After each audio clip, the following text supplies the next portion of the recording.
우리 증산 천지대도 채널을 방문해 주시는 도생님 여러분 반갑습니다.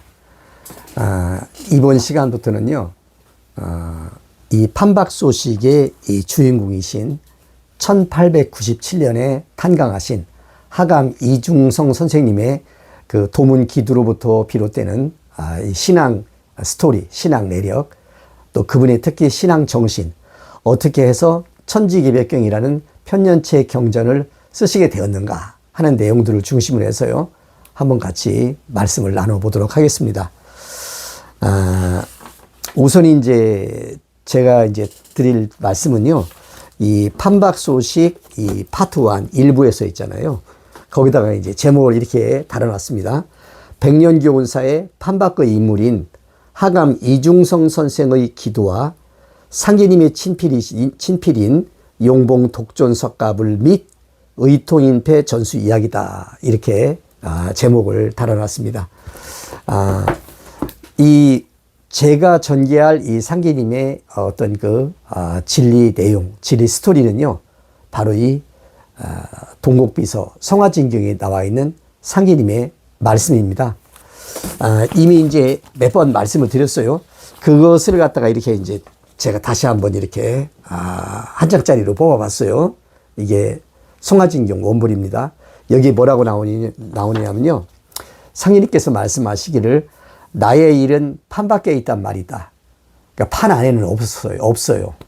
지금까지는 판 아니었습니다. 그런데 이제 이 갑진을사, 갑을 청룡의 시간대부터 그 판 밖에 있던 소식이 판 안으로 들어와서 이제 우리한테 알려지는 것입니다. 나의 일은 판 밖에 있단 말이다. 붉은 장딱 소리치고 판박 소식 들어와야 도통판을 알게 되고 도통판이 들어와야 나의 일이 될 것이다. 참 간결한 말씀입니다. 사사조의 말씀이에요.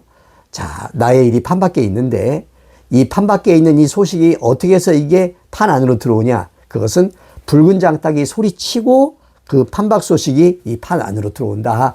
이 붉은 장딱에 대한 이야기예요. 이 판 밖에 있던 인물 붉은 장딱. 그러니까 붉은 장딱 정유생, 바로 이중성 선생이십니다. 자, 그분이 쓰신 천지개벽경 안에 우리가 알고 싶어하는 판박 소식이 담겨 있습니다. 결국 이 이야기를 풀어나가는 것입니다. 그래서 이것이 이제 바로 제가 드릴 말씀의 어떤 큰 틀이다, 대의다, 주제다, 이렇게 말씀을 드리고요. 그러면은 이 이중성 선생님에 대한 얘기를 제가 이제 듣게 되는 과정 얘기가 있어요. 짧게 말씀드리면요, 제가 2011년에 그때가 이제 신묘년이에요. 2010년 경인년, 2011년 신묘년. 그때가 제 나이비 50이 될 때쯤 그 무렵입니다. 그때 저는 무엇을 알게 됐냐면은 제가 1282년 만 20살이 채 못 됐을 때부터 30년을 제가 믿어왔던, 제가 천하사 신앙을 했던 바로 그 모임이, 그 단체가, 그 교단이 궁극의 제 3변 모임이 아니라는 것을 저는 그때 알게 되었습니다. 그래서 이제 2011년, 12년까지 이제 많은 방황과 고민과 번민을 하다가 결국 2013년에, 지금부터 정확히 12년 전이에요. 지금은 을사년이고 그때 12년 전에는 계사년입니다. 그때 제가 3월 달에 결국은 그 교단을 나와서 제가 이제 그 교단에서 배운 것을 바탕으로 해서 진짜 이 상계님 진리에 한번 참된 소식을 찾아봐야 되겠다고 나서게 됐습니다. 그렇지만 2013년, 14년, 15년까지도요, 저는 방향을 잘 못 잡았어요. 이렇게도 갔다가 저렇게 갔다가 형사고수도 했다가 뭐도 했다가 있지 않습니까? 그러다가 결국은 이제 2015년부터 제가 이중성 선생의 천지개벽경을 갖다가 제가 이것을 파야 되겠다, 알아봐야 되겠다 해가지고 이제 그때부터 집중을 하기 시작을 했습니다. 근데 이제 천지개벽경이 여러분 알다시피 한문이 위주의 경전이잖아요. 그래서 몇 개의 번역본이 있었지만은 그것이 다 마음에 차질 않았습니다. 하지만은 먼저 그렇게 번역하신 분이 있었기 때문에 또 제가 공부할 수 있는 어떤 하나의 계단이 됐어요. 그래서 그때 이제 가장 먼저 들어왔던 책자가 뭐냐면 바로 백구 이효진 선생이 이 1290 몇 년인가요? 이때 내셨던 천지개벽경 주해라는 책이 있어요. 일종의 번역서예요. 번역문인데 이 책이 잘 번역을 하셨지만은 제가 원문하고 같이 대조를 해보니까 좀 미흡한 부분이 많이 있었어요. 원문 한자를 다른 글자로 바꿔서 번역하시고 있잖아요. 그리고 천지개벽경이 또 없는 내용도 여기다 집어넣기 때문에 초학자가 읽어가지고는 이게 천지개벽경 글인지 아니면 이게 개인 생각인지 모를 정도로 약간 헷갈리게 되셨더라고요. 그래서 이제 제가 이거 참 원본을 한번 직접 읽어봐야 되겠다 이렇게 생각을 했고요. 그리고서 그때 또 이제 그 즈음에요. 우리 이제 안원전 선생께서 또 번역하신 대개벽경이다라는 이 책도 있었어요. 그래서 저도 이제 이 책을 쭉 봤어요. 보고 나서 이제 이효진 선생이 그 번역문하고 또 대조해 보고 또 궁금한 거 있으면 또 한번 원본을 보고 이렇게 제가 공부를 했는데, 이 안원전 선생께서도 이효진 선생님만큼 또 잘 번역을 하셨어요. 그런데 문제는 뭐냐면은 또 주요 성구에 대해서는 번역을 제대로 안 해 놓으셨더라고요. 원문에 있는 내용은 빼고 번역하신 부분도 몇 개 눈에 보이더라고요. 그래서 이게 원본하고는 좀 약간 거리가 좀 있구나. 약간 좀 기쁘기도 했지만 또 약간의 실망감도 있었고요. 그러다가 이제 제가 또 어떤 것을 그때 이제 많이 이렇게 알려줘서 우리가 알게 됐냐면은 그 이름은 안 밝히셨어요. 그냥 필명이 흑은월이라고 하는 분이 이제 또 그분이 자기가 번역한 천지개벽경 번역문을 인터넷에다가 이렇게 공개를 했어요. 그분은. 그래가지고 그분이 공개한 그 파일이 인터넷상에 있어가지고 그걸 전부 다 다시 이렇게 프린트 출력을 해가지고요. 이게 묶었어요. 묶어가지고 이제 이게 천지개벽경이라 해가지고 이것도 보면서 백구 이유진 선생의 책도 보고 안원전 선생의 번역서도 보고 그리고 흑은월의 번역서를 보면서 그리고 제가 이제 이렇게 비교를 가면서 있잖아요. 쭉 공부를 2015년 하반기부터 시작을 했어요. 그러다가 이제 2016년 들어와가지고 근데 아무리 봐도요. 도대체 이 천지개벽경을 편수를 하신, 그러니까 한마디로 저술을 하신 거죠. 하감 이중성이라는 분이 누군지를 모르겠는 거예요. 이분이. 도대체 이분이 어떠한 과정으로 상기님 진리에 도문에 들어와서 어떠한 계기로 이런 천지개벽경을 편수를 하게 됐는가 하는 것에 대한 것을 감을 못 잡겠더라고요. 정보가 없으니까. 그런데 천지개벽경 그 맨 마지막에 기후편 11장에 가면요. 거기 가면은 뭐가 나오냐면은 상기님 진리의 핵심이 거기에 이렇게 써 있는 거예요. 그게 뭡니까? 바로 9년 천지공사의 총 결론인 의통입회 제작법이 거기 써 있어요. 어떻게 제작을 한다. 다시 말하면 기존의 이상호 선생의 대순전경이나 또는 안경전 선생의 도전에도 써 있지 않은데 이 천지개벽경 여기에는요. 그 의통입회 만드는 법이 자세히 써 있는 거예요. 여기에요. 아니 이건 천지의 도비가 아닌가. 상제님께서 박공호한테 마지막 전날 불러가지고요. 네 입술에 골륜산을 달아라. 입에다 골륜산을 달아라. 비밀을 엄수해라. 작은 비밀도 아니다. 이 엄청난 비밀은 널 굳게 지켜라 하면서 전해주었던 이 의통입회 제작법을 사실은 그때까지 제가 알고 있는 통념으로는 그것을 누구한테 전해주신 거예요? 박공호 종독께서 처음 이상호 선생한테 전수해 주셨다는 것을 알고 있었는데 그게 아니라 아니 이중성 선생은 이걸 어떻게 알았길래 여기다 이 내용을 썼단 말인가. 기존견인은 없던 내용을 쓸 수 있었단 말인가. 이거 엄청난 얘기 아닙니까? 그렇지만 그때까지 그런 의문점이 있었지만은 어떤 정보가 없으니까 뭘 모르니까 더 이상 제 의식을 확장시킬 수가 없었어요. 덮어줄 수밖에 없었죠. 그게 이제 2015년, 16년 넘어가는 그때의 상황이었고 아마 저뿐만 아니라 많은 도문의 어떤 도생들께서도 그러한 의문을 가졌을 것이라고 봅니다. 그러다가 이제 2016년으로 넘어오면서요. 증산 참신왕이 2월 말인가에 저쪽으로 짜게졌어요. 갈라졌어요. 그때 엄청난 충격이 왔고 시련이 왔었죠. 어떻게 했어요? 어떻게 하겠습니까? 사람들 생각은 다른데, 그게 모든 것이 이렇게 갈라지는 것은 나무가 뿌리에서 줄기가 나와서 가지가 나오고 다시 2차 가지가 나오고 막 나눠지는 것은 자연의 섭리니까 어쩔 수 없는 거 아니겠습니까? 그래서 2016년에 이제 우리 증산 참신왕이 둘로 나눠지고 나서 이제 나머지 있는 분들을 이제 같이 그분들과 함께 또 나름대로 어떤 진리를 추구해 나갔는데, 더 이상 저는 시간을 늦출 수가 없었어요. 왜냐하면은 제가 이 천지개벽경을 미리 읽어서 대충 보니까 그 영평 비교를 통해서 언제쯤 어떤 우리가 알고 싶어 하는 그 개벽의 때라는 거 있잖아요. 소위 그것이 온다는 것을 감을 잡았어요. 큰 틀을 잡았다 이겁니다. 그렇다면 거기서부터 역사남은 지금이 언제쯤 시간되고, 중요한 것은 사물약재, 사물탕으로 상징되는 그 의통, 인패. 그 첫 번째 재료가 뭐냐면은 부안, 변산, 복숭아나무, 동쪽까지거든요. 그래서 그때 제가 2013년부터 14년, 5년 무렵에 부안, 변산에 가가지고 동도지를 구하려고 해서 봤더니 동도지는커녕 복숭아나무조차가 없는 거예요. 뭐 물론 어떤 분들은 저 야산 깊은 속에 가면은 뭐 동도지에 군락처가 있다, 복숭아나무가 떼거지로 이렇게 그냥 이렇게 자라는 곳이 있다고 말을 하지만, 제가 어디 그 넓은 부안변산을 제가 다 어디에 들어가겠습니까? 거기다 옛날 말하면 산지기가 있고 임야 공무원들이 있는데 안 되잖아요. 그래서 제가 이제 나무를 길러야 되겠다, 나무를 심어야 되겠다, 이런 생각을 하고 2016년에 이제 3월 달에 제가 현장 답사를 하고, 그때 뜻이 이상하게 인연이 닿아가지고 결국은 임야 700평을 임대를 하게 돼가지고 2016년 4월 16일 날 그때 우리 증산, 그때 참신앙이죠. 그때 우리 저하고 또 다른 2명의 우리 동지 도생님들과 같이 3명이 나무를 심었습니다. 700평에 250그루를 심었어요. 그게 2016년 4월 16일 날 일이었습니다. 이제 한숨 돌렸어요. 일단 그렇게 갈구하고 희구하고 그렇게 바라던 바로 이제 부안 변산, 그 직위를 받는 그 장소에다가 있지 않습니까? 뭐 부안 변산에 가서 다 심을 수는 없잖아요. 그 땅에다가, 거기서도 그 변산 해왕의 그런 어떤 직위를 받는 그 땅에다가 딱 700평 임야에다가 250그루를 심었습니다. 그리고 나서 이제 제가 한숨을 돌려서 생각해 보니까 무슨 생각이 들었냐면은, 하감 이중성 선생님의 아드님이 살아계신다, 생존해 계신다는 얘기를 제가 그 전에 13, 14, 15년 요 무렵에 제가 답사를 하면서 그때 들었던 이것이 머릿속에 입력돼 있었어요.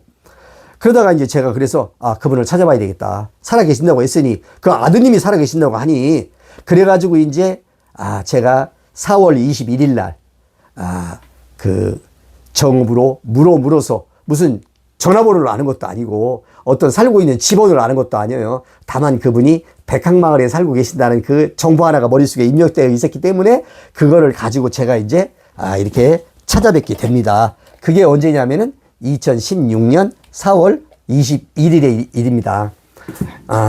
그때 이제 선생님을 처음 찾아뵀는데, 그때 이제 그 백항마을에 가서 그 앞에 가서 그 정자 앞에 있는 구멍가게에서 물어보니까, 이인수 선생님이라고 혹시 아십니까? 그러니까 그 구멍가게, 그러니까 조그만한 마트의 주인 되시는 분이요, 우리 마을 이장님이요? 이렇게 말씀하시는 거예요. 얼마나 기뻤던지. 바로 저기 사세요? 하면서 이렇게 저기 사신다고 알려드리더라고요.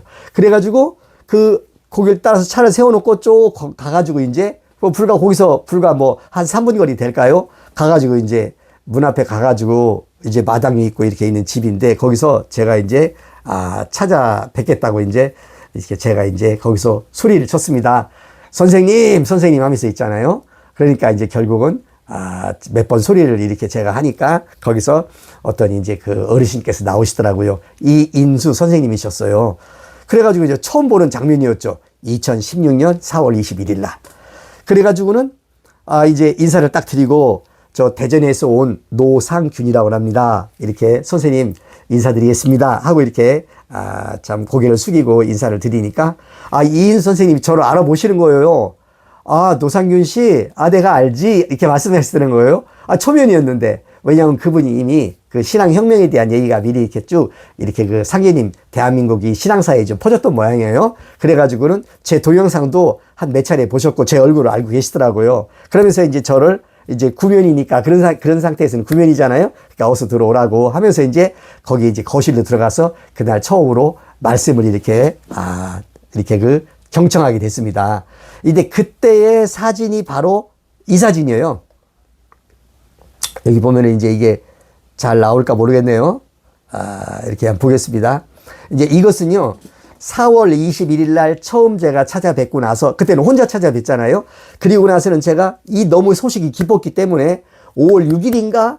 이제 그러니까 한 보름 뒤인가요? 그때 있었던 증산 참신앙 회원들을 데리고 우리가 다시 2차 방문했을 때 사진이에요. 이때 선생님 나이 79세. 굉장히 젊으셨어요. 자, 좀 사진을 좀 확대해 보겠습니다. 잘, 이 화면이 맞을지 모르겠지만, 이건 물론 저고요. 요쪽은 저고, 이제 요쪽에 계신 분이 이제 이인수 선생님이신데, 자, 보겠습니다. 이인수 선생님이 이제, 반갑게 이렇게 말씀을 해 주시는 이 장면입니다. 이렇게. 그래가지고 이제 이것은 이제 말씀드린 대로 2026년 5월 달인가, 이제 5월 6일인가, 이때 모습이었던 것 같아요. 그래가지고는 이제 요 사진은요, 제가 이제 과연 이 동영상에서 이런 사진들을 이렇게 제가 게시를 해도 되는지 모르겠지만은 이것은 이인수 선생님의 그 카톡 대문에 있던 사진이에요. 그러니까 카톡 대문에 있다면 모든 사람한테 나의 얼굴을 알려도 된다, 이런 뜻이기 때문에 제가 이제 이렇게 사진을 뽑아 본 겁니다. 이것은 이인수 선생님께서 젊으셨을 때 이 모습이시더라고요. 그러니까 제가 이런 사진을 쭉 유추해 보면은 이때 이인수 선생님이 키가 얼마냐면은 제가 물어보니까 보통 한 1m 75 정도 되신다고 하시더라고요. 그리고 아버지는 1m 80이 넘으셨대요. 아버지는 그러니까 아들보다는 훨씬 크셨다는 거예요. 이인수 선생님도요, 굉장히 미남이고 호남형으로 생기셨어요. 보면 제가 볼 때. 자, 그러면요, 어떤 것이냐면 제가 그때, 같이 이제 단체로 가서 사진을 찍었는데, 바로 이제 그 단체 사진이 이 사진이에요. 이게 이제 2016년 5월 6일인가 그때 우리 증산 참신항 회원들과 같이 이인수 선생님을 2차 방문했을 때 찍었던 사진이에요. 2차 방문 때. 그래 보면은 이게 이제 정원에서 찍은 거거든요. 마당에서. 보면은 가운데 이제 이렇게 이인수 선생님이 이렇게 쫙 가운데 이게 서 계셔요. 가운데 서 계시는 분이 이제 바로 이중성 선생님의 아드님이신 이인수 선생님이십니다. 그리고 이제 옆으로 보면 좀 보면은 이제 여기 제가 있고요. 제가 있으면 제 얼굴이 있고, 그리고 나머지 분들은 이분이나 그리고 또 이제 옆에 보면은 우리 이제 당시에 저한테 많은 그런 도움을 주고 함께 일했던 동지, 우리 증산 참신항의 동지분들이 함께 가졌던 사진이에요, 이 사진이. 그래서 같이 우리가 그날 기념사진을 찍은 거예요. 이렇게 해서 이제 바로 이렇게 찍었다 하는 것을 이렇게 말씀드리고요. 그래가지고는 2016년에 제가 지금 생각해 보면요, 제가 그 일기장에 써놓은 게 있어요. 10번 정도 찾아뵙더라고요. 같이 가기도 했고, 저 혼자 가기도 했고, 저는 여쭤볼 말씀이 너무도 많았거든요. 특히 바로 바로 해방이 되고 나서 해방 전후의 그 상황 있지 않습니까? 그 당시 교훈 상황, 이런 거, 특히 또 의통인폐에 대한 얘기, 이런 얘기에 대해서 어떻게 또 이 천지개벽경이 편술되게 되었는가 하는 이런 모든 것을 갖다가 자세하게 제가 직접 책으로 가서 읽어드리고 궁금한 거 여쭤보고 또 답을 듣고 한 번에는 안 되잖아요. 이런 과정을 2016년에 한 10차례 정도 이렇게 그때 방문을 했었다. 그리고 이제 2017년에도 또 전나기 때 또 모든 것을 한꺼번에 알 수는 없으니까, 그러면서 이제 저 나름대로 정성을 들이고 하는 과정을 가졌어요.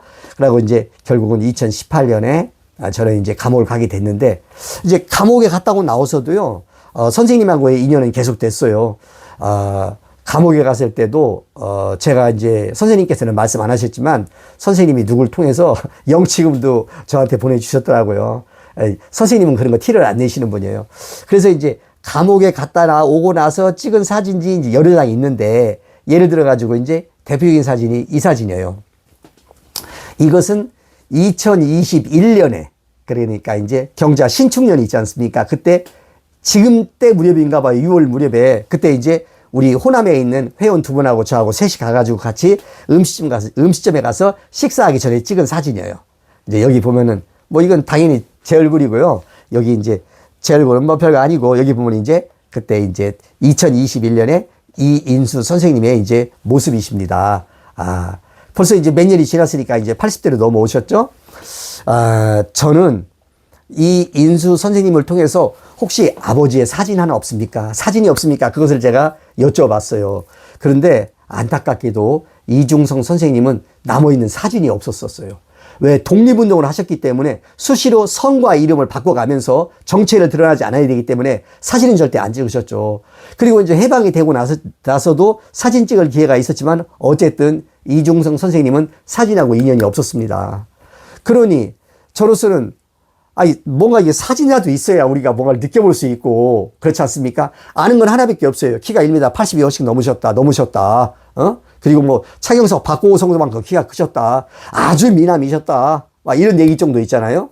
그래서 저는 그래서 아드님이니까, 혈육적으로 아드님이시니까 아드님의 얼굴을 통해서 아버지의 모습을 그려보고자 제가 말씀을 드렸어요. 그랬더니 아드님 이 말씀하시기를, 이 인수 선생님 말씀하시기를, 아버지는 나의 모습과 다르다. 나는 키가 1m 한 75 정도밖에 안 되는데 아버지는 1m 80이 넘으셨다. 내 얼굴 모습에서 아버지 얼굴을 찾는다는 것은 좀 어렵다, 이렇게 말씀하시더라고요. 그렇지만은 그래도 아드님 아닙니까? 물론 이제 이 나이는 벌써 80대가 넘으신 나이였지만 이 모습 속에서 이중성 선생님의 기상을 한번 느껴보려고 하고, 아드님이 직접 태울 죽이는 소리도 들었고, 그 모든 것을 제가 들으면서 아버지 이중성 선생님의 그 모습을 그려보려고 했습니다. 자, 이런 사진이 이제 있다 하는 걸 이렇게 말씀드리고요.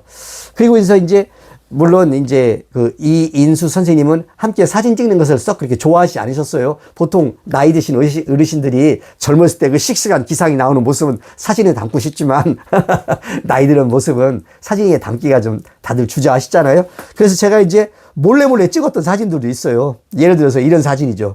이런 사진은 뭐냐면 이제 이게 바로 그 호남에 있는 두 분하고 같이 가서 이렇게 여기 두 명 앉아 있을 거고, 같이 앉아 있을 때 제가 몰래 셀카로 찍은 겁니다. 이렇게 열심히 이렇게 막 설명하시는 모습이라든지, 또는 이제 이것은 이제 뭐냐면은 이것도 일종의 제가 몰래 찍은 거예요. 선생님을 이제 찾아뵀을 때 그 거실에서 제가 이제 이렇게 왼쪽 손으로 셀카를 들고 갑자기 찍으시니까 선생님이 놀라셨죠. 허락도 없이 막 찍으니까.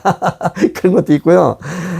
그런 사진들이 이제 몇 개 있다, 이렇게 말씀드립니다. 또 이 사진도 마찬가지예요. 이 사진은 찍을 때 그래도 선생님이 포즈를 취해 주셨어요. 제가 있고 이제 선생님이 이렇게 딱 앉으셔가지고 찍었고, 그래서 제가 참 역시 남는 건 사진밖에 없다, 저는 그렇게 생각합니다. 뭐 사진 찍는 건 공짜니까. 이거 스마트폰으로 사진 찍는 것은 다 공짜 아닙니까?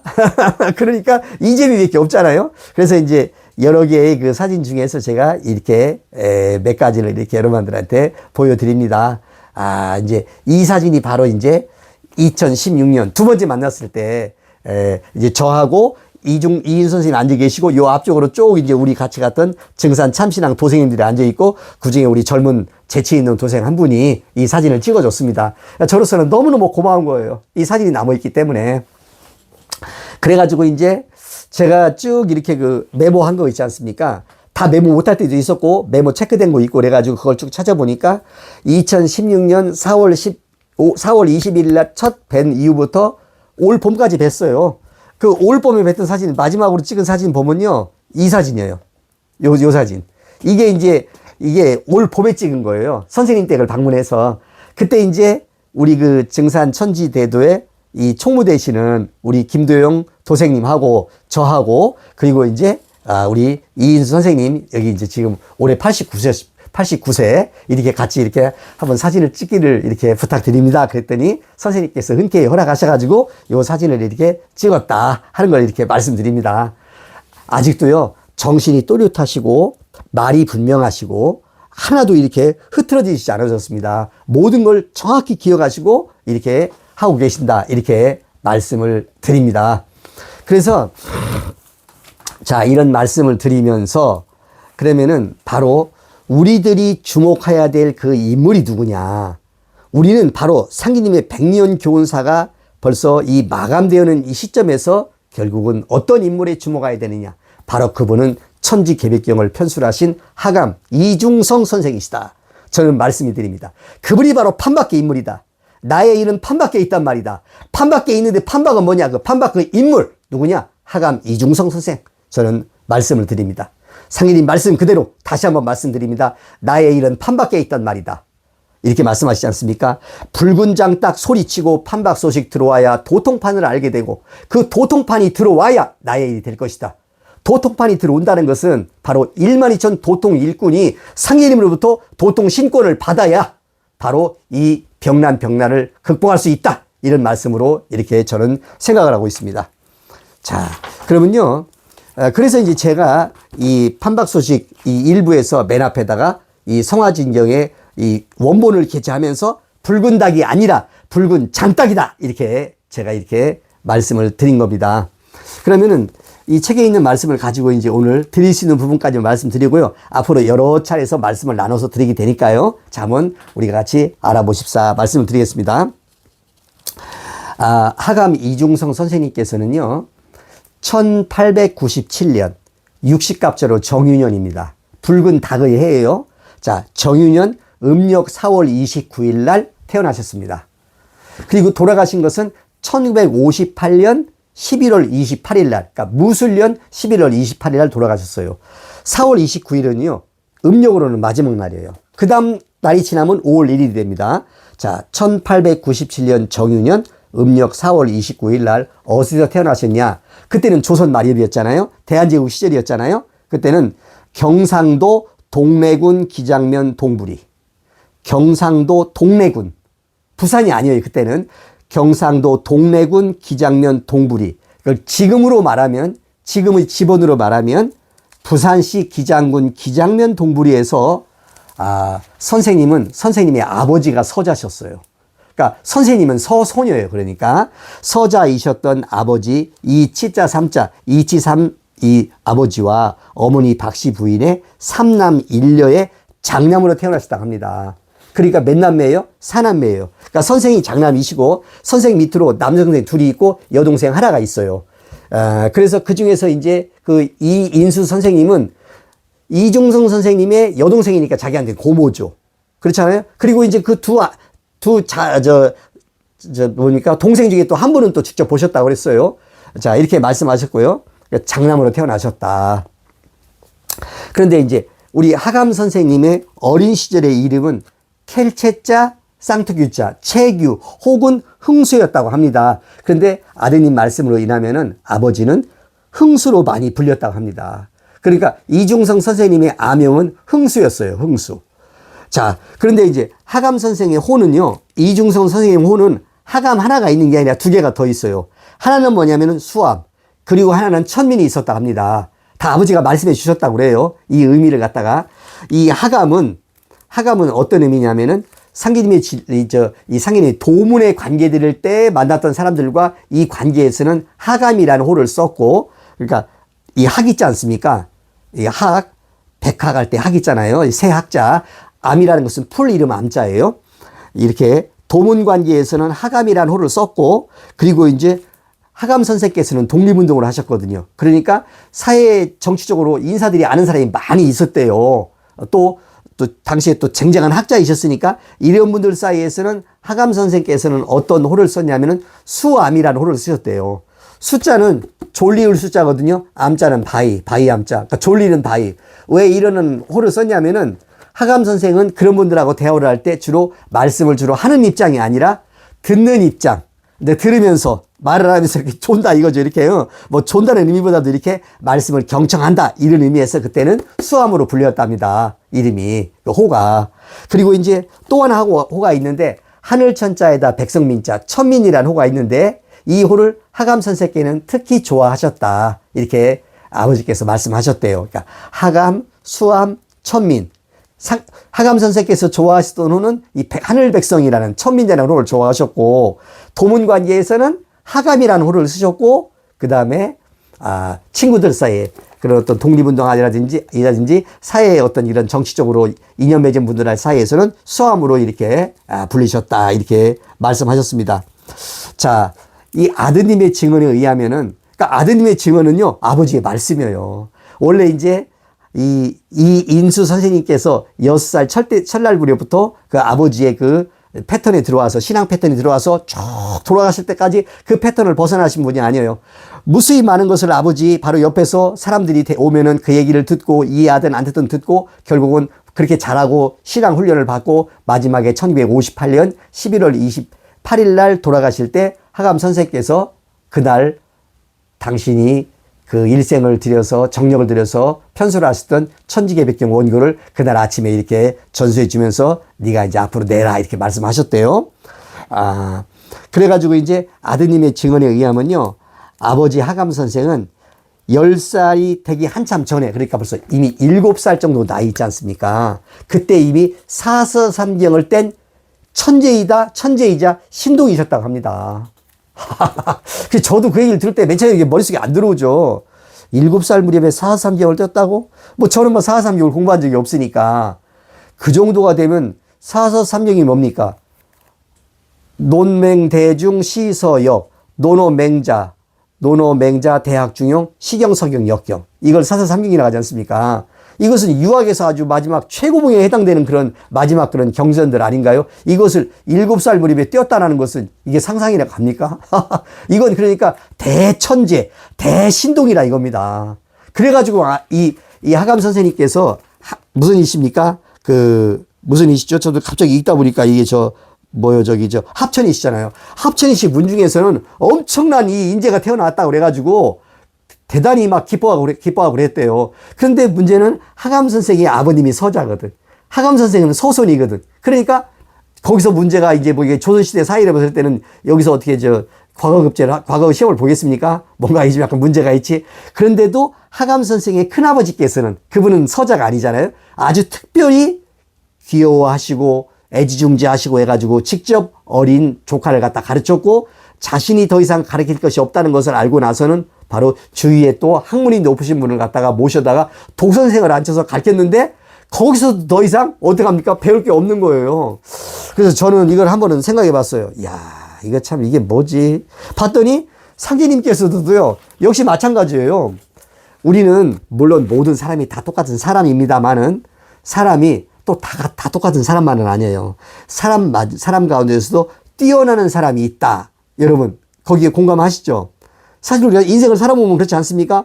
뭐, 인격적으로 훌륭한 사람, 또는 어떤 학문이 높고 뛰어난 사람도 있고 있지 않습니까? 어느 일 방면에 재주가 있는 사람 등등 여러 사람이 있다는 것을 우리는 알게 됩니다.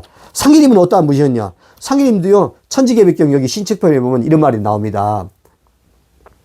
7살 되시던 정중년에 농악을 들으시고 말씀하시기를 크도다 궁상각 지후의 음률이여 신인지화와 천하지화가 이 길에 있도다. 이제 그 다음 말씀. 7살의 아버지의 명으로 학문을 시작하시니 선생이 천자문으로 천자를 가르치건을 따라 읽으시며 지자를 가르치니 따라 읽으시고 현황, 천지현황, 현황으로부터는 다음 글자는 잠자코 따라 읽지 않으시기를 여러 번이라. 아버지가 그 연고를 물으니 말씀하시기를 천자의 하늘 이치를 알고 지자의 땅 이치를 알았으니 그 나머지는 굳이 읽지 않아도 됩니다 하고 배움을 그만두기를 청하시니라. 상제님이 인존 천주님, 인존 상제님이 물론 하나님이시니까 이렇겠지만은 어쨌든 사람의 모습을 갖고 온 인간 아닙니까? 사람이지 않습니까? 뛰어나는 사람이 있다 이거죠. 마찬가지로 저는 이런 말씀을 머릿속에 그려보면서 우리 하감 이중성 선생님의 어린 시절 벌써 7살 무렵에, 그러니까 7살이라면 언제입니까? 1897년이니까 97, 98, 99, 1900, 1, 2, 3, 1903년 계묘년 이 무렵에 이미 어떻습니까? 이 사서삼경을 띈 천재이자 신동으로 이름을 날리셨다. 그런 분이 있을 수 있다. 저는 봅니다. 자, 이렇게 돼 있고요. 그래서 이제 저는 이 인수 선생님으로부터 하감 이중성 선생님의 어릴 때 그런 천재이자 신동이셨다는 말씀을 듣고 나서 천지개벽경과 대순전경에 있는 상계님 성구 말씀을 보면서 있잖아요. 이 성구가 이중성 선생님에 대한 성구겠구나 하고 저는 짐작을 하게 됐습니다. 그래서 제가 여기다가 써놨어요. 이 성구를 갖다가 하루는 대선생께서 가르침을 내리시니 소년제기 발천마하니 수파 용천 기사마요 석상 오동 지배량이요 지발량이요 음중윤료 유효하라 구전 3대 시서교요 문기천주 도덕바라 피폐 이성 현사가 하니 가생 하사 원장사요 이런 말씀이 있습니다. 이제 여기서 말하는 이 소년제기 발천마 소년의 재주와 기에는 재기는 있지 않습니까? 재주와 기운은 발천마 발은 뺄 발자 뽑아 뺀다는 거죠. 하늘을 뽑아 빼요. 이건 물론 이것은 비유법이죠. 말하는 것은 갈다 뭐 이렇게 연마하다 이렇게 문지르다 쓰다듬다 어루만지다 이런 뜻이잖아요. 소년의 재주와 기상은 하늘을 뽑아 그것을 어루만지듯 하고 수파 용천 기세마라 손수자 잡을 바자 손으로는 잡았어요. 용천검을 잡았다 이겁니다. 그래서 기세 몇 해를 갈았던가 학문을 닦았던가 연마했던가 공부했던가 이런 말이지 않습니까? 이것은 어떤 그 인물의 천재성과 어떤 하늘로부터 부여받은 어떤 재능을 말하는 것입니다. 인류의 역사라는 것은 물론 모든 사람이 노력을 해서 그런 노력의 총화가 이루어져 가지고 이 역사를 바꿔나가는 것도 맞지만 한편으로는 창조적인 소수의 그런 일꾼들이 나와서 앞 시대를 개척하고 연다. 저는 이것도 맞다고 봅니다. 바로 이제 그런 분이 누굽니까? 바로 상기님이요, 수부님이요, 그리고 이중성 선생이요, 또 그 외에 숱한 그 역사의 영웅 호걸들이 아니겠느냐 이렇게 생각합니다. 석상오동 지발향이요. 돌 위에 오동나무거든요. 오동나무는요, 뭐가 오동나무에 이렇게 앉게 되면 봉황이 오동나무에 이렇게 봉황은 아무 나무에만 거기다 앉는 게 아니라 오동나무에만 앉는다는 거예요. 그러니까 이제 오동이라는 것은 이 봉을 상징하는 것이거든요. 상해님이 용이라면 이분은 이 소년으로 상징되는 이분은 봉이다. 이걸 말씀하는 거예요. 자, 음중 율려 유여와라. 소리 중에는 율려가 음양이 이렇게 넉넉하다, 평화롭도다 이런 말이죠. 구전 3대 시서교요 써 있는데요. 여기 제가 이 시자가 떼시자가 아니고 원래 시문할 때 시자인데 잘못 썼습니다. 오자입니다. 자, 입으로 전해진 3대의 시와 글을 배웠다 이런 말이에요. 이때는 가르칠 교자가 아니고 배울 교자예요. 자, 그러면 이 3대가 뭐냐? 3대? 그러니까 물론 약 100년을 말하는 건데요. 이 3대는 뭡니까? 하은주, 하상주. 그러니까 연임금, 순임금으로부터 이랬대 가지고요. 자, 그 다음에 하나라의 운임금, 그 다음에 타임금이 열었던 뭡니까? 상나라, 그 다음에 주문왕과 무왕이 열었던 주나라 이래가지고 이 하은주, 하상주의 3대. 여기서 시경이나 서경이나 이때 이미 주역이 이렇게 얘기가 됐고 있지 않습니까? 역학이 얘기가 됐지 않습니까? 이걸 말한 거라 이거죠.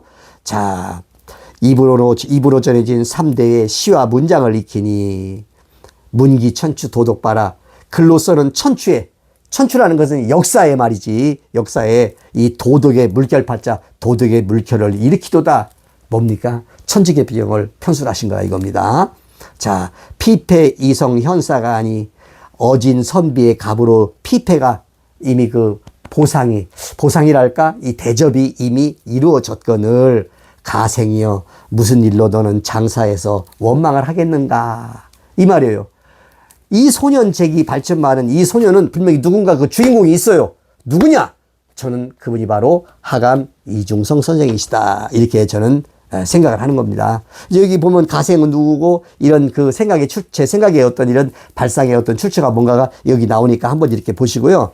그 다음에 이제 그 다음 페이지에 이중성 선생님의 증언자 이인수님을 만났던 사진을 이렇게 해가지고 제가 이분으로부터 이중성 선생님의 일생의 신앙의 내력과 신앙 정신과 그리고 여러 가지 중요한 내용들을 내가 이렇게 전해드릴 수 있었다 하는 것을 이렇게 한번 사진으로 암시해 봤고요. 여기 이제 28쪽으로 가면요, 뭐가 나오냐면 이 하감 이중성 선생님의 그 뛰어난 언어 능력이 나옵니다. 아드님한테 들었더니요, 아버지는 6개 국어에 능했다고 그래요. 6개 국어. 그러니까 6개 국어가 뭐냐 보니까 아버지는 러시아 말도 능했고, 그러니까 인사말 정도 아닌 게 아니에요. 그냥 일상 언어를 러시아 말로 이렇게 했다는 거예요. 그리고 중국어 말할 것도 없고 일본어 말할 것도 없고, 제가 더 이상은 안 물어봤어요. 6개 국어를 능하셨다는 거예요, 아버지는. 그래서 독립운동할 때 있잖아요. 아버지가 직접 러시아로 가가지고 거기서 우리 독립군이 쓸 수 있는 총을 사갖고 직접 상해 입시적으로 가져갔다는 얘기도 말씀을 하시더라고요. 이제 제가 더 이상 또 이따 뒤에서 말씀드리겠습니다. 뒤에서 선생은 어릴 적부터 뛰어난 언어 능력으로 11세 때, 그러니까 연도로 말하면 1907년, 이때 정민년 무렵인가 봐요. 이때 기장군수의 일본어 통역으로 발탁됐어요. 일본 군수의 그 일본어 통역으로 이렇게 발탁되었고, 14살 때, 그러니까 1910년 이 무렵에는 경남 도지사의 일본어 통역관을 하게 되었다. 그래서 하감 선생은요, 한국어, 일본어 사전을 다 외우셨대요. 그래가지고는 이거 뛰어난 언어 능력이란 말이에요. 그래서 이제 제가 이걸 보면서 뭐를 저는 생각하냐면은, 우리 이제 마테오 리치 이마듀 신부님이 결국은 이탈리아에서 태어나서 예수에서 교육을 받고 신부교육을 받고 결국은 인도를 거쳐서 중국으로 와서 그 뛰어난 언어 능력을 보이시잖아요. 중국어 유창하게 하시고 한자를 다 하시고 사설을 라틴어로 번역하시고, 저는 좀 비슷하게 통한다고 봐요. 자, 이렇게 하셨다. 그런데 이 과정에서 이 하감 선생은요, 이 독립의식에 아주 투철하셨어요. 우리나라에. 그래가지고는 그 당시 그 기장군수나 경남도지사하고 연결되다 보면은 일본의 어떤 고급 정부에 접근을 하다 보니까 이 정보를 어디로 빼돌리냐면 독립군한테 빼돌리다가 잡히시게 되었다는 겁니다. 그만 독립군에게 일경에게 기밀을 넘겨주다가 결국은 발각되었다. 그래가지고 1912년에 16세 때 2월에 체포가 되어 1년 동안 옥고를 치렀어요. 부산 형무소에서 갇혔다 이겁니다. 10대지만 16세 때. 그러니까 16세 때라면 굉장히 컸잖아요, 이제요. 신체가 장성하잖아요. 그러니까 거기서 고문을 했다 이겁니다. 누가 시켰어? 너 누구하고 연관됐어? 그런데 끝내 연관자를 풀지 않았다는 거예요. 이게 그냥 한 줄 써 있지만요. 사실은 이게 뭐냐면은요. 그 당시 일본 헌병한테 걸리잖아요. 아직 1919년 기미 독립운동이 일어나기 전이었기 때문에 이때는 일본이 아주 잔악하게 통치를 할 때예요. 걸려들면 무조건 고문을 해버리는 거예요. 그러면 고문 한번 받아보십시오. 저는 생각해봤어요. 제가 혼자 만약에 내가 저거 하다가 잡혀가지고 고문을 당하면 난 어떻게 했을까? 입 안 물고 내가 입을 다물고 있었을까? 저는 못해요, 여러분. 약해가지고 못해요. 전 자신 없어요. 하지도 않았겠지. 그래서 선생님은 그걸 갖다가 어떡합니까? 1년 동안 감옥살이 하면서 딱 입을 다물고, 왜? 내가 입을 벌리게 되면, 그 사람들이 걸려들게 되면, 이게 어떻게 됩니까? 피해가 글로 가면서 이게 보통 문제가 아니잖아요. 그러니까 하감 선생은 참 1m 80이 넘는 키에다가 체력도 강건하시지만 정신도 아주 확고하게 굳혀져 있었기 때문에 끝까지 불지 않았다는 겁니다. 그래서 이때 그 고향 그 기장에서 어머니께서 어머니한테는 그 장남이 얼마나 뛰어난 아들입니까? 그 아들이 커가지고 진짜 훌륭한 사람이 되기를 바라고서 기도하셨는데 아들이 그냥 저렇게 일본어 통역관을 한다고 하다가 갑자기 덜컥 감옥에 갇혀가지고 저렇게 됐으니 그러니까 어머니께서 고향 기장에서 부산까지 매일같이 면회를 가서 아들이 고문받은 그 피 묻은 옷을 갈아입혔다는 거예요. 그 어머니 그때 한이 쌓였다는 거예요. 그게 어머니가 얼마나 원통하셨겠습니까? 그래서 어머니가 자기 가슴을 때리면서 이렇게 하셨는데 나중에 돌아갈 때 어머니의 가슴을 보니 여기 보니 피멍이 맺혀 있었더라. 이 말씀도 아드님이 이렇게 해주셨거든요. 그래서 제가 요거 왜 얘기냐면요. 결국은 이중성 선생님은 끝까지 불지 않았고 미성년자이기 때문에 1년 옥살이하고 나왔어요. 이 뒤에 보면요. 이 판박소식 일부에 보면 뭐가 나오냐면은 탄허 스님에 대한 얘기가 나와요. 탄허 스님이 알고 봤더니 우리가 주역도 잘하시고 정역도 잘하시고 이렇게 주역과 정역 역학을 바탕으로 해서 우리 민족의 어떤 예언도 하시고 이런 분이지 않습니까? 화엄경을 갖다가 한글로 번역한 학생이시잖아요. 대선사잖아요. 알고 봤더니 이분이 누구냐면은 탄허 스님한테 배웠던 탄허 스님의 제자였다는 겁니다, 여러분. 아이고 깜짝 놀랐어요. 아이 선생님 그게 무슨 말입니까? 제가 이인 선생님한테 여쭤봤어요. 그랬더니 그러는 거예요. 자기가 어렸을 때 탄허 스님이 직접 바로 이 계화동으로 와가지고 자기 집에서 아버지와 함께 도배도 했고 거기서 며칠 머무르면서 아버지로부터 공부를 했다는 거예요. 주역과 정역에 대해서. 자기도 어릴 때 봤고 또 그 어린 누굽니까? 바로 그 이인수 선생님 때 어렸잖아요. 그러니까 가끔가다 또 탄허 스님이 청년이었으니까 업어주기도 했었고 재밌게 장난치고 놀았다는 거예요. 그 얘기를 이렇게 뒤에 하셔요. 그런데 이제 탄허 스님 편에서 제가 말씀드리겠지만은 탄허 스님한테 쭉 이렇게 가르침을 내리시다가 나중에 그때가 이제 탄허 스님 이중성 선생께서요 제자 탄허한테 너는 만약에 네가 이 증산 상기님 계열의 이 민족종교 계열을 공부하다가 네가 만약에 일제 경찰한테 걸려들면 일제 헌병한테 잡히면 너는 고문을 당할 때 너는 몸이 약해서 못 당한다 너는. 그러니까 너는 공부를 계속 하려면은 너는 이렇게 불교에 입적을 해서 바꿔서 너는 공부를 해라. 왜냐면 불교와 기독교, 천주교는 탄압 안 했거든요. 그래서 그런 것이 하나의 계기가 돼가지고 탄허 스님이 이제 이렇게 불교에 입문하게 됐다. 이런 말씀해 주셨어요. 뒤에 자세히 나옵니다. 어쨌든 이중성 선생께서는 몇 살 때입니까? 16세 때 이때 이제 1년 동안 그 형무소에서 옥살이를 했다. 입을 불지 않았다. 연관자를 불지 않았다. 그리고 이제 17세쯤 나오셨겠죠? 나오고 나서는 어떻게 하냐면은 이제 일본으로 넘어가서 이제 공부를 계속 하시게 됩니다. 그래서 이제 그 와세다 대학에서 노동운동 및 이렇게 나라의 주권을 되찾으려는 독립운동을 하면서 학문을 계속 하셨다. 이런 말씀을 하십니다. 써 있습니다. 그렇기 때문에, 제가 이제 그 당시의 상황을 쭉 그려보는 거예요. 여러분, 이런 상황을 우리가 같이 이렇게 읽으면서 할 때는요, 그 당시에 시대적인 상황, 시대적인 분위기를 함께 우리가 이렇게 바탕에 깔고 가야 됩니다. 사실은 우리가 1910년에 경술국시로서 우리나라의 주권이 일본으로 완전히 넘어갔죠. 그 전에 일단 1905년 을사년에 을사늑약으로 인해 가지고 우리나라 주권은 그때부터 이미 끝나버린 거예요. 그러니까 사실은 일제 36년이 아니고요. 1905년부터 1945년까지 약 40년이 이제 그게 바로 이제 일제 치하가 되는 거죠. 그러면은 일본이 일제가 맨 처음에는 통감부를 만들었잖아요. 초대 통감이 이토 히로부미고, 그 다음에 이제 1910년에 경술련에 이제 나라가 넘어가면서 총독부가 생깁니다. 그러면 총독부가 생겨서 우리나라를 갖다가 결국은 어떻습니까? 자기들이 이제 접수를 해서 우리나라를 통치할 때 이 총독부에서 1년 들어가는 예산이 있어요. 돈이 있어야 그 나라를 다스릴 거 아닙니까? 그 1년 예산의 상당 부분이, 제가 그 수치를 알고 있었는지 잊어버렸어요. 그 경성에 있을 때 뭐에 치웠냐면 사람 똥 치우는 데 쳤다 이겁니다. 똥 치우는데. 그 당시 우리나라는 상수도 하수도가 없었어요. 그냥 또랑물에 가서 빨래하고 우물가에서 물기도 먹고, 이런 상수도 하수도가 전혀 없어가지고 위생도 엉망이었고, 그래서 그 당시 우리나라 사람, 이 조선 말에 비해 우리나라 사람의 평균 수명이 약 25살에서 30살이었다는 겁니다. 그리고 이제 사대문화 되고 양반이 돼야 한 40살까지 살았고, 60살은 그건 완전히 막 그 마을에서 잔치를 벌일 정도로 막 그것은 엄청난 일이었고, 보통 40살 이전에 다 죽었다는 거예요. 그 당시에는 어땠습니까? 자식을 여러 명 낳으면 이미 반은 타작하는 거 아닙니까? 죽는 거 아닙니까? 멀어 죽든 죽고 있잖아요. 나머지도 결국은 20대 넘어가면서는 결국 인생이 쇠하게 되는 그런 나이였고, 그런 때였고, 이미 2조 말에 비해 우리나라 백성은 2천만도 안 될 때였어요. 뭐 1,600만이 됐을까? 1,800만이 됐을까? 그때 우리나라에 도로가 있었습니까? 아무것도 없었지, 그때. 그냥 한마디로 말해서 조선은 망했을 때예요. 상해님은 조선은 망했다라는 말을 말씀하십니다. 조선은 망했다.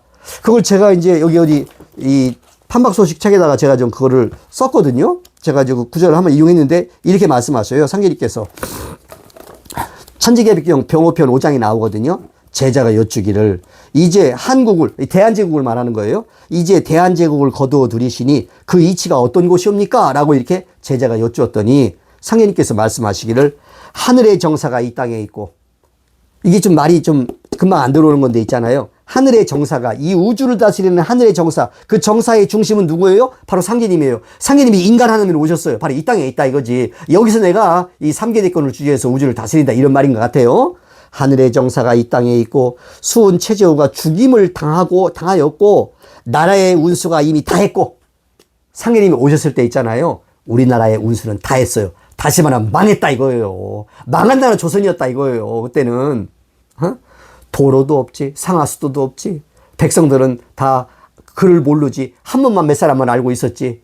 무슨 성이 있습니까? 이름이 있습니까? 뭐가 있습니까? 많을 때는 백성의 50%가 노비였지. 이럴 때였단 말입니다. 이거 이렇게 그럴 때였어요. 그래서 이제 그런 시대적 배경, 그런 상황 속에서 이미 16세기, 17세기에 서양에서는 자연과학이 르네상스가 있었고, 지리상의 발견이 있었고, 그 다음에 이제 지난 시간에 말씀드렸던 대로 마테리우치 신분을 비롯하니 동양의 대신명들이 서양으로 건너가서 다시 하늘로 올라가서 거기서 하늘 문명을 받아 내려서 본떠서 지상의 일꾼들, 과학자들한테 알려줘가지고 17, 18세기에 바로 산업혁명이 일어나면서 막 이 세상이 막 전혀 다른 차원으로 이렇게 변해갈 때 아닙니까? 그러면서 막 약육강식의 이 제국주의 시대가 열리고, 그 제국주의 물결이 결국은 동양으로 와서 인도를 먹고 중국을 먹고, 오직 한 나라 일본만 재빠르게 어떻게 했습니까? 개화를 하고 서양 문명을 받아들여서 바로 이제 동양에서 동양 제국주의의 선두주자로 나서게 됐을 때였습니다. 그때가. 조선은 어땠습니까? 중국은 양보운동 같은 거 하면서 뭔가 극복하려고 했지만 안 됐어요. 중국도 결국 못했죠. 우리나라는 말할 것도 없죠. 조선은 망했어요. 말 그대로 그때는 제가 볼 때는 헬조선, 저는 그 말이 맞다고 봅니다. 헬 대한민국은 아니고요. 대한민국은 지금 상등국이고 상해님 천지공사로 인해서 그때 조선은 말 그대로 조선 말은 헬조선이었다. 헬은 뭡니까? 지옥이지 뭐. 그때 사람들의 평균 수명이 30살도 제대로 안 됐고, 그럴 때였습니다. 그때가. 그때 뭐, 이가 아프면 치과를 갑니까? 어디가 아프면 뭘 어떻게 갑니까? 없어요. 고작 있어야 한약방이지. 한약방 갖고 다 됩니까? 결국 사람들은 어디 갔습니까? 무당한 데 가서 점쳤지.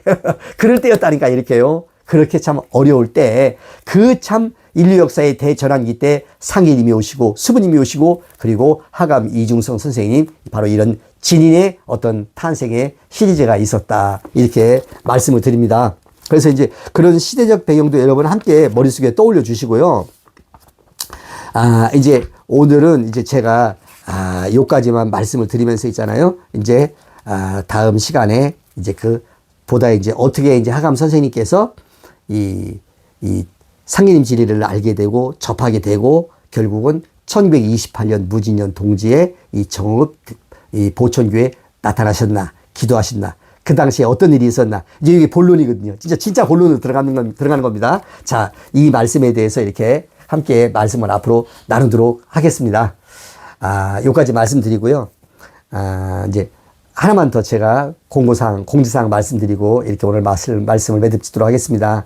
제가 지난번 동영상에서요, 우리 증산 천지 대도의 이 방향성을 천명하면서, 우리가, 새로운 회원을 이렇게 모시겠다, 이렇게 말씀을 드렸습니다. 그러면서 이제 계좌번호도 제가 댓글에다가 써놓고 있잖아요. 거기다가, 우리 증산 천지 대도의 이 태을선, 이 남조선배에 어떤 함께 할 일원이 되실 분들은 함께 참석해 주십사 말씀을 드렸잖아요. 그랬더니, 참, 세 분이, 그러니까 먼저 한 분 있었어요. 그리고 두 분이 다시 또 어떻게 하면 호응을 해 오셨어요. 문자를 보내오셨어요. 나 어디 살고 있는 누구다. 그리고 그 중에 한 분은 또 전화도 했어요. 그래가지고는, 그분들이 나 참석하겠다. 같이 하겠다. 이 방송을 계기로 해서 있지 않습니까? 직접 그분들의 이름을 밝힐 수가 없어요. 그건 사생활이니까 너무도 감사하다 이렇게 말씀을 드리고요. 바로 이 갑진을사, 이 갑을 청룡으로부터 비롯되는 마지막에 이 삼변교훈의 이 대붕의 시대에 함께 이렇게 동참해 주실 것을 뭐 큰 돈을 바라는 게 아닙니다. 우리가 낼 수 있는 부담 없는 돈 있잖아요. 나의 마음의 정성을 표현해 주시고 그것이 쌓이면 같이 우리가 본격적인 입도와 회원이 될 수 있는 진짜 우리 한각이 될 수 있는 게 바탕이 되는 거거든요. 그렇게 해서 동참해 주십사. 또 먼저 저한테 이렇게 문자도 보내오고 이렇게 호응해 주신 분들한테는 크게 감사하다는 말씀을 드리면서 있잖아요. 그 말씀을 다시 한번 이렇게 감사하다는 말씀을 드립니다. 그러면요. 자, 오늘 여기까지 하고요. 이제, 자, 본격적인 얘기. 이제 다음 시간 얘기가 진짜 재밌습니다. 진짜 충격적입니다, 여러분. 저는 그 얘기 듣고요. 그날 2016년 4월 21일 날 아드님으로부터 그날 그 얘기를 들었거든요.